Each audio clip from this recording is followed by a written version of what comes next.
সাদিয়া স্বর্ণা মিম পরপর 3 জনকে কট দেওয়ার পর কট গার্লফ্রেন্ডের পার্ট 4 আমি এখন আপলোড করিনি। তো আপনারা অনেকে রিকোয়েস্ট করতেছেন মাহিম ভাই পার্ট 4 আনেন, পার্ট 4 আনেন। তো পার্ট 4 আনার আমি অনেক ট্রাই করেছি, আসলে সবকিছু সম্ভব হচ্ছে না। কখনো কখনো কট ঠিকই দিচ্ছি বাট ভিডিও করা হচ্ছে না, কখনো কখনো ভিডিও হচ্ছে কিন্তু কট হচ্ছে না। আর এটা হচ্ছে আমার ফ্রেন্ড, ও আর আমি একই ভার্সিটিতে পড়ি, আমরা সেম ইয়ার। তো ও নাকি ওর গার্লফ্রেন্ডকে খুব ট্রাস্ট করে, ও আমাকে অনেক ধরে জ্বালাচ্ছে যে ওর গার্লফ্রেন্ডকে নাকি বাজারে দেখতে হবে। তো দেখি ওর গার্লফ্রেন্ডকে আমি কর দিতে পারি কিনা। ও আরেকটা কথা, ও কিন্তু আমাকে এটাও বলছে আমি যদি ওর গার্লফ্রেন্ডকে কর দিতে পারি ও কিন্তু আমাকে 5,000 টাকা দিবে। 5,000 টাকা সাথে সাথে দিয়ে দিব যদি কোনো মতে মানে পটে সে কর দিতে পারস।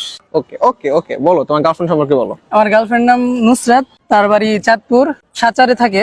গ্রামের মেয়ে, একবারে সিম্পল সিধা সাদা মেয়ে। কোন ইয়ারে পড়ে? Inter first year. ছোটখাটো বাটন ফোন চালায়, টোটালি আননোন নাম্বার সে ধরেই না। বেশি দিন হয় নাই আমাদের সম্পর্কের, 5 থেকে 6 মাস। 6 মাসে তোর এত বিশ্বাস? 6 মাসে এত বিশ্বাস? তো তোর কি মনে হয় মানে আমি পারবো নাকি পারবো না? পারবি না মনে হয়, তার জন্যই তো আমি এত টাকা ধরলাম, সাথে সাথে তোকে 5,000 টাকা দিয়ে দিব। ওকে, যেহেতু টাকার কথা বলছে ঠিক আছে, নাম্বারটা দে, ট্রাই করে দেখি। হ্যালো, আসসালামু আলাইকুম। ওয়ালাইকুম আসসালাম। আসসালামু আলাইকুম। ওয়ালাইকুম আসসালাম।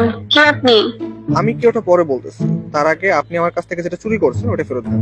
আজব, কি চুরি করলাম আবার? আপনি তো চুরি করছেন, কে আপনি আমার কাছ থেকে একটা জিনিস চুরি করেছেন, জিনিসটা ফেরত দেন। বলতেছেন উল্টা পাল্টা? আমার লাইফে সবচেয়ে গুরুত্বপূর্ণ জিনিসটা আপনি চুরি করে নিয়ে গেছেন। কি চুরি করছি? আজব। আমার মন।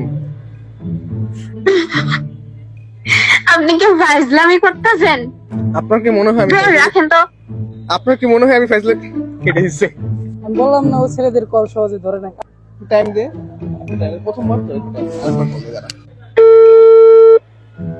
আপনি যে নম্বরে কল করেছেন তা এই মুহূর্তে ব্যস্ত আছে। আচ্ছা তুই হচ্ছে আমাকে একটা দিন টাইম দে, আমি দেখি। আচ্ছা, একটা দিন সমস্যা না, বেশি টাইম লাগবে না, একটা দিন। ঠিক আছে, আমি ওর কাছ থেকে একদিন টাইম চেয়ে নিলাম, দেখি পারে কিনা। হ্যালো, আসসালামু আলাইকুম।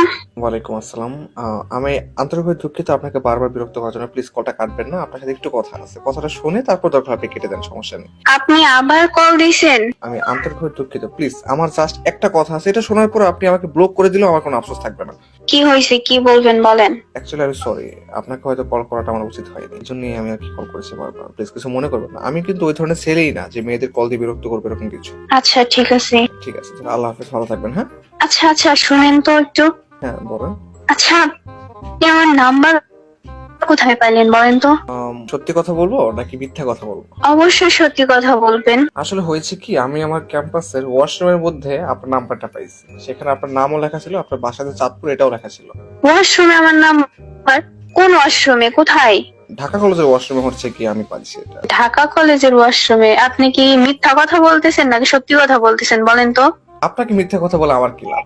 আমি 100% সত্য কথা বলতেছি। আমি ওয়াশরুমে গিয়েছি, ওখানে যে দেখি বড় করে লেখা আপনার নাম নুসরাত, তারপর উল্টাপাল্টা লেখা ছিল, ওটা তুমি বলতে